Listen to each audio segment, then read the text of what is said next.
Hello hello hello everybody, welcome to VOE academy. VOE academy के YouTube channel पर आप लोगों का स्वागत है।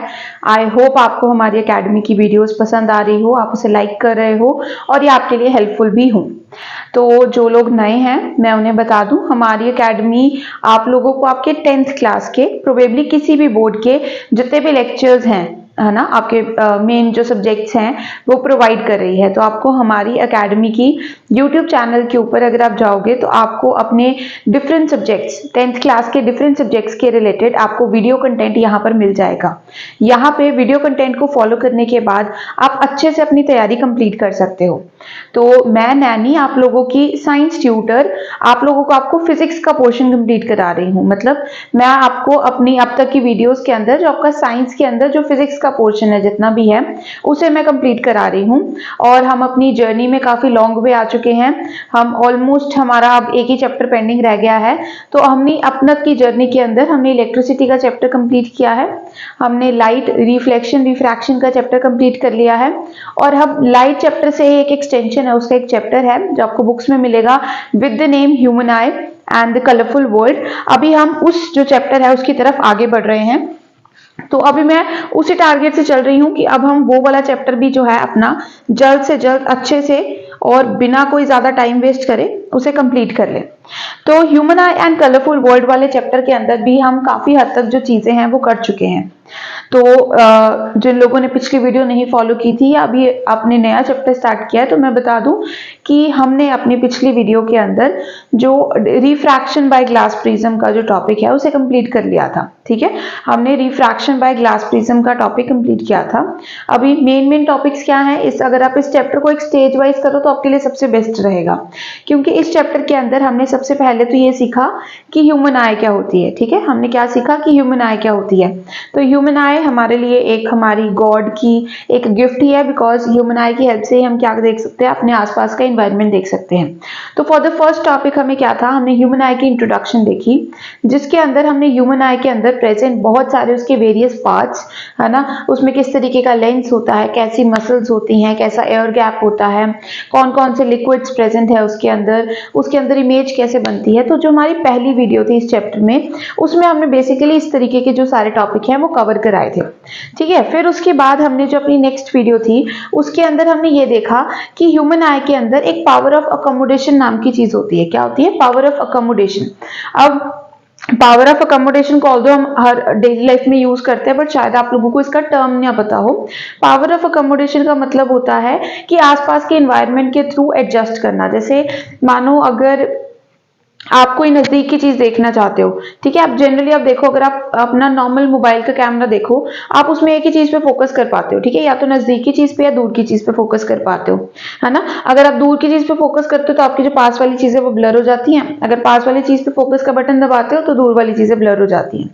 वेयर एज आप लोगों को अभी क्या पता लग रहा होगा कि अगर आप लोग क्या यूज करते हो, अपनी ह्यूमन आई यूज करते हो, यानी अगर हम अपनी आंखें यूज करते हैं तो हम अपनी आईज की विद रिस्पेक्ट टू कोई भी ऑब्जेक्ट देख सकते हैं। यानी हम पास का ऑब्जेक्ट भी देख सकते हैं, हम दूर का ऑब्जेक्ट भी देख सकते हैं, हम किसी भी तरीके का ऑब्जेक्ट देख सकते हैं अपनी ह्यूमन आई की मदद से। इसी को क्या बोला जाता है? इसी को बोला जाता है पावर ऑफ अकोमोडेशन। क्या बोला जाता है? Power of accommodation. ठीक है, तो और उसके बाद नेक्स्ट क्या चीज है, उसके बाद नेक्स्ट हमने देखा ह्यूमन आई के रिलेटेड कुछ इंपॉर्टेंट फैक्ट्स। जो हमारी नेक्स्ट वीडियो थी उसके अंदर हमने ह्यूमन आई के कुछ इंपॉर्टेंट फैक्ट्स देखे।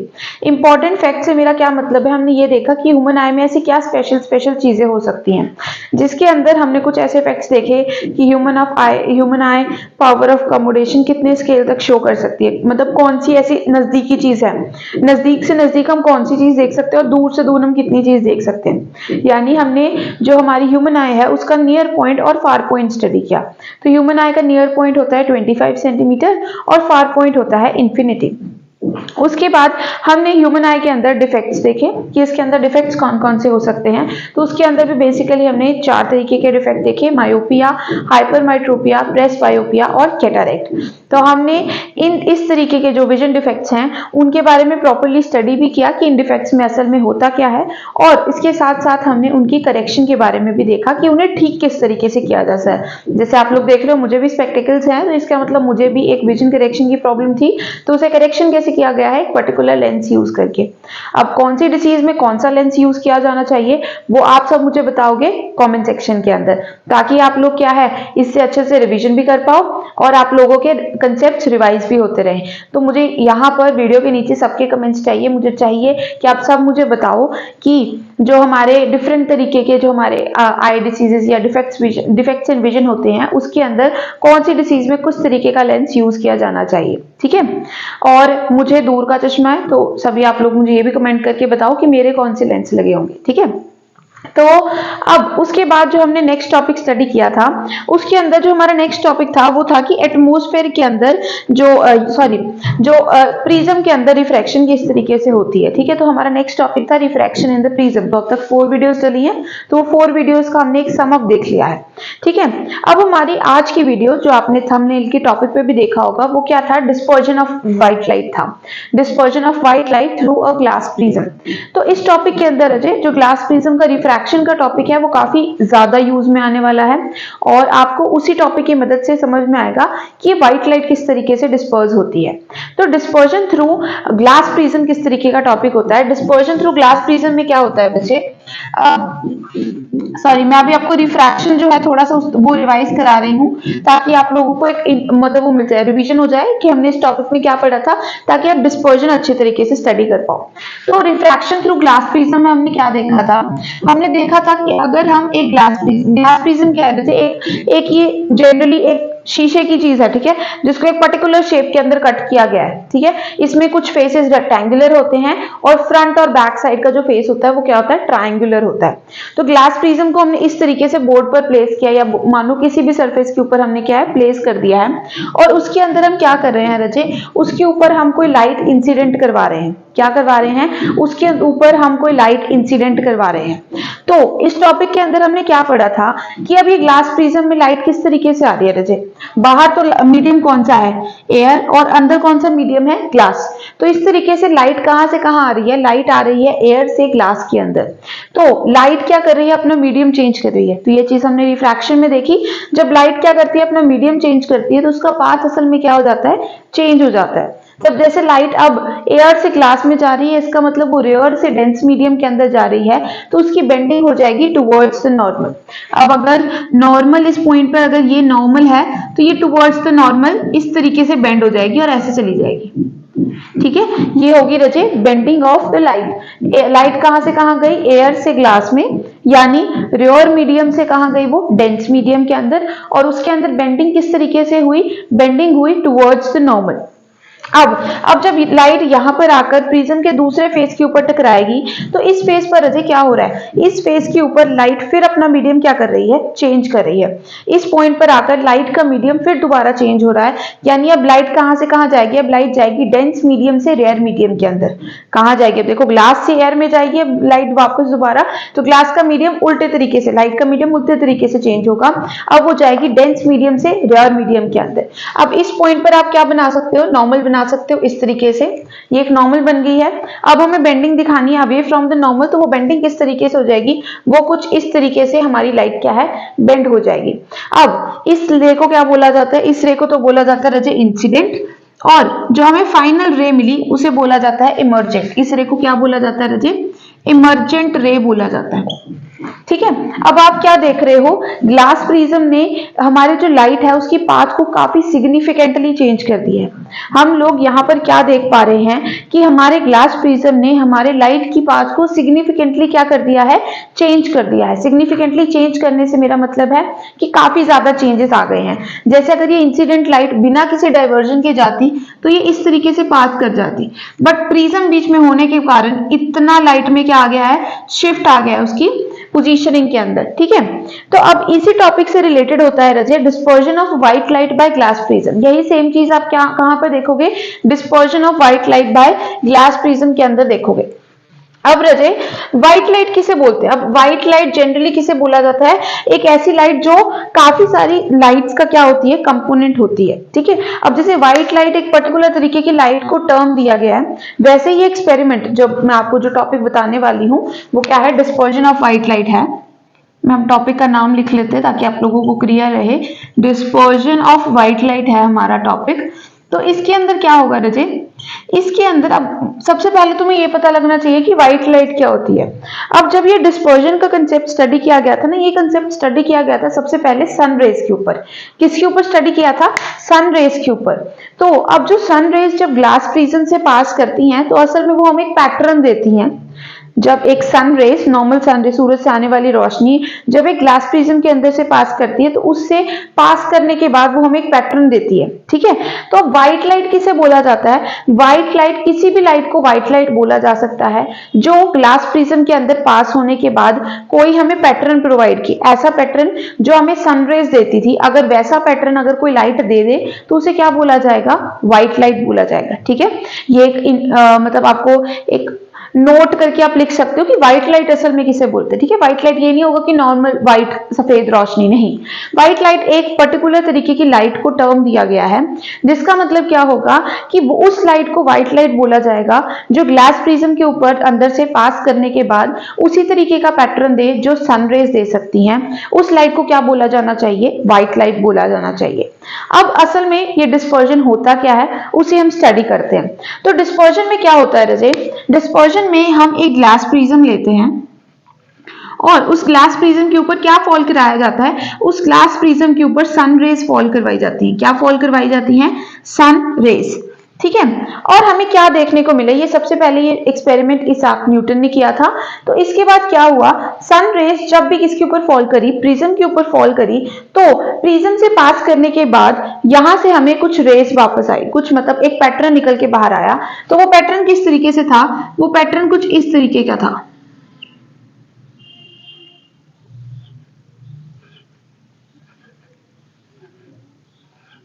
कुछ इस तरीके का पैटर्न क्या है हमें बाहर निकल के मिला। ये मैंने ये लाइंस क्या बनाई हैं? ये लाइंस असल में डिफरेंट कलर्स शो कर रही हैं, यानी यहां पर क्या है? डिफरेंट डिफरेंट क्या आए रजे? कलर्स बाहर आए। और इस स्प्लिटिंग को क्या बोला जाता है? डिस्पर्जन बोला जाता है। आई होप आप लोगों को समझ आ रहा हो। डिस्पर्जन क्या होता है कि जब सन रेज या फिर व्हाइट लाइट ग्लास प्रिज्म के अंदर से पास करे तो पास करने के बाद वो डिफरेंट तरीके के कलर्स में क्या हो जाए? डिवाइड हो जाए। उस चीज को क्या बोला जाता है? उस चीज को बोला जाता है डिस्पर्जन। उस चीज को क्या बोला जाता है? डिस्पर्जन। तो डिस्पर्जन क्या होता है? Splitting of white light whenever it passes through a glass prism. Dispersion किसे बोला जाता है? व्हाइट लाइट का अलग अलग हो जाना जब वो किसी ग्लास प्रिज्म से क्या करती है? पास करती है। तो अब ये जो मैंने लिखा है ना VIBGYOR, अब ये क्या है? ये असल में डिफरेंट कलर्स हैं। जैसे V यहां डिनोट करता है वायलेट कलर, B डिनोट करता है वायलेट कलर, I डिनोट करता है इंडिगो कलर, B डिनोट करता है ब्लू कलर, G डिनोट करता है ग्रीन कलर, Y डिनोट करता है येलो कलर, O डिनोट करता है orange colour and R denote करता है रेड कलर। तो इस तरीके से हमारे पास क्या है? ये जो एक व्हाइट लाइट, एक जो सन रेज है वो क्या है? 7 डिफरेंट कलर्स के अंदर डिवाइड हो जाती हैं। अब वो 7 डिफरेंट कलर्स कौन सी हैं? ये कलर्स हैं। अब इन्हें याद कैसे करना? इन्हें याद कर लो विबग्योर के नाम से। क्या याद कर लो? विबग्योर। ये एक एक्रोनियम है जो आप यूज कर सकते हो ये याद करने के लिए कि सन रेज कौन से डिफरेंट कलर्स के अंदर डिवाइड करती है। VIBGYOR, VIBGYOR. और हर एक क्या फुल फॉर्म यानी कि असल कलर क्या है वो मैंने यहां लिख दिया है, ठीक है। अब हमेशा ये याद रखना, हम इसे याद तो विबग्योर की तरह कर रहे हैं, तो ये ना हो कि आप विबग्योर उल्टा बना दो, यानी VIBGYOR उसे इस तरीके से लिख दो। नहीं, जब भी आपको विबग्योर शो करना है या ऐसा डायग्राम बनाना है तो आपको हमेशा याद रखना है कि विबग्योर आपको नीचे से बनाना शुरू करना है, यानी वॉयलेट लाइट क्या है? सबसे नीचे आएगी, फिर उसके बाद बाकी और लाइट्स आएंगी, ठीक है। अब आप लोगों को ये तो पता लग गया कि डिस्पर्जन होता क्या है। अब आपको नेक्स्ट चीज जो समझनी है वो आपको ये समझनी होगी कि ये डिस्पर्जन होता क्यों है, डिस्पर्जन का कारण क्या है। तो असल में होता क्या है रजे? ये जो सन रेज होती है ना, ये असल में इन 7 डिफरेंट कलर्स से मिलकर बनी होती हैं। ये जो सन रेज होती हैं ये इन 7 डिफरेंट कलर्स से मिलकर बनी होती हैं। तो जब, अब मैंने आपको बताया कि जब ये सन रेज क्या है? जब भी ये ग्लास प्रिज्म के अंदर से पास करती हैं। ग्लास प्रिज्म क्या है? एक अलग मीडियम हो गया इनके लिए। सन रेज यहां पर कहां थी? एयर के अंदर। ग्लास प्रिज्म में आई तो उनका मीडियम मीडियम बदल गया, अब वो एयर से कहां से पास कर रही है, ग्लास के अंदर पास कर रही है।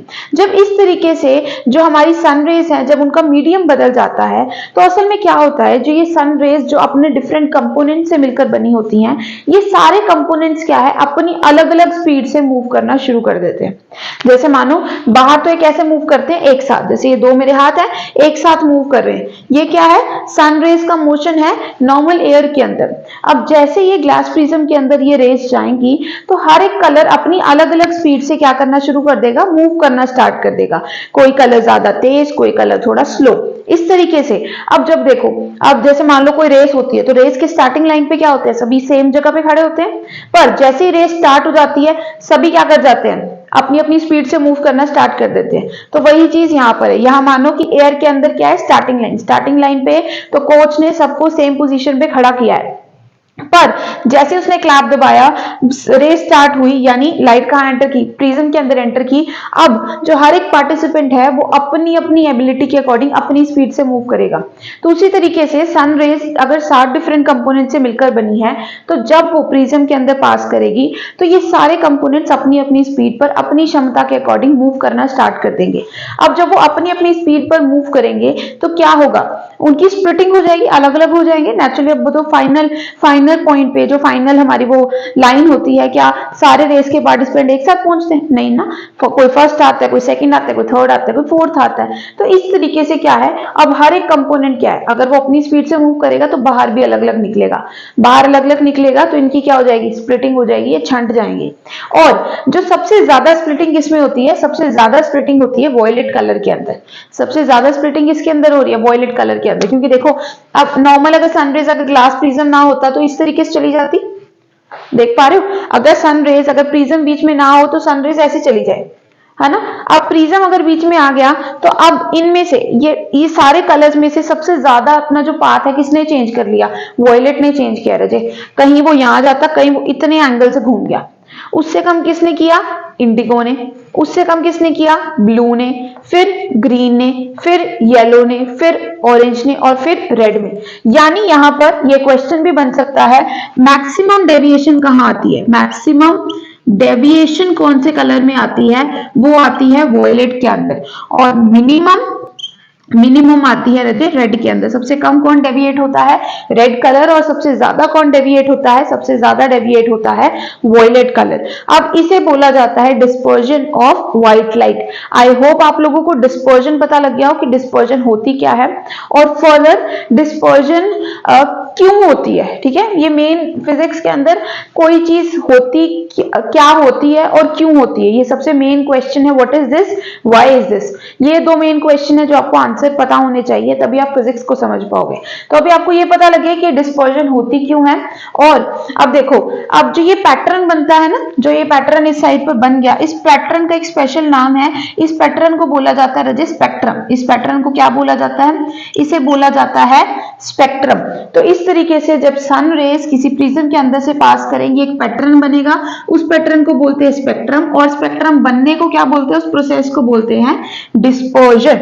और ये पैटर्न में कौन कौन से कलर्स होंगे, VIBGYOR, V violet, I indigo, B blue, Y yellow, O orange, R red. सबसे ज्यादा डेविएशन किसमें होती है, वॉयलेट में, सबसे कम किसमें होती है, रेड में। अब मैं आपको एक और इंटरेस्टिंग सी चीज बता दूं, यहां पर क्या, अगर मान लो इस तरीके से आपने व्हाइट लाइट पास की रहे किसी प्रिज्म के अंदर से, ठीक है। अब ये चीज हमारे आइजैक न्यूटन, हमारे जो सबसे ग्रेटेस्ट साइंटिस्ट हैं, उन्होंने किया, उन्होंने पहले तो सन रेज को किसमें से पास किया, प्रिज्म में, फिर उन्होंने एक प्रिज्म उल्टा करके रख दिया इसके साथ, यहां पर एक प्रिज्म उल्टा करके रख दिया, ठीक है। अब देखो यहां पर तो स्प्लिटिंग हुई होगी, स्प्लिट होके कलर दोबारा क्या है, उल्टे प्रिज्म से पास किए, और फिर उन्होंने क्या देखा कि ये रेस इस तरीके से दूसरी डायरेक्शन से बाहर निकल आई, और जब वो दूसरी डायरेक्शन में बाहर निकली ना, तो सॉरी इस तरीके से बाहर निकलेगी। अब देख रहे हो आप यहां पर क्या हो रहा है, अब यहां पर सनरेज एंटर की, एक प्रिज्म के अंदर तो स्प्लिटिंग हुई, जो दूसरा प्रिज्म लिया उसने उन सनरेज को क्या कर दिया, दोबारा इकट्ठा कर दिया, क्या कर दिया, दोबारा इकट्ठा कर दिया। ठीक है, ये समझ रहे हो, ये बहुत इंटरेस्टिंग सी चीज है। हो सकता है शायद इसका कोई क्वेश्चन बन जाए आपको। क्या होता है कि अगर एक प्रिज्म के साथ दूसरा प्रिज्म अगर आप इकट्ठा कर देते हो ना, क्योंकि न्यूटन सर तो क्या देखना चाहते थे, वो ये देखना चाहते थे कि क्या ये होगा कि अब इस कलर को, ये सारे डिफरेंट डिफरेंट कलर तो मेरे को मिल गए, अब ये हर एक कलर को प्रिज्म में डालूंगा तो क्या और कलर बन जाएंगे। देखो, ये असल में वो ये नहीं करना चाहते थे, इनको इकट्ठा नहीं करना चाहते थे, वो तो एक्सपेरिमेंट कर रहे थे। और वो एक्सपेरिमेंट में क्या देखना चाहते थे कि इन सारे कलर्स को अगर दोबारा मैं प्रिज्म के अंदर डाल दूंगा तो क्या मुझे इससे और कलर मिल जाएंगे। तो ऐसा नहीं हुआ, इन सारे कलर्स को प्रिज्म के अंदर डालने पर कोई और नया कलर नहीं मिला, बल्कि ये सारे कलर्स इकट्ठा होकर इन्होंने दोबारा क्या बना ली, व्हाइट लाइट बना ली। और वो लाइट इस तरीके से बनाई कि उसमें कोई डेविएशन नहीं थी, जिस रास्ते से उसने जाना था उसी रास्ते से वो आगे आगे जा रही थी। मतलब जो एक प्रिज्म होता है ना, वो दूसरे प्रिज्म के इफेक्ट को क्या कर देता है, कैंसिल कर देता है। One prism cancel is the effect of another prism. ठीक है, तो आई होप आप लोगों को डिस्पर्जन का टॉपिक काफी इंटरेस्टिंग लगा हो। अब जो अगली वीडियो है उसे तो आप लोगों को बिल्कुल मिस नहीं करना चाहिए, क्योंकि हमारी अगली वीडियो के अंदर हम इस डिस्पर्जन के रिलेटेड, इस रिफ्रैक्शन के रिलेटेड काफी सारे ऐसे फिनोमिना देखेंगे जो आप लोगों ने डे टू डे लाइफ में देखे होंगे। So I hope you all and I wish everybody to please come forward towards the next video as well. और आप ये भी सुने कि इस प्रोसेस के कारण आपको आपकी लाइफ के अंदर, आपके डे टू डे लाइफ में कौन कौन से वंडर्स नजर आते हैं। So with this your tutor Naini, thank you all for watching this video and hope you meet in the next video. Thank you so much.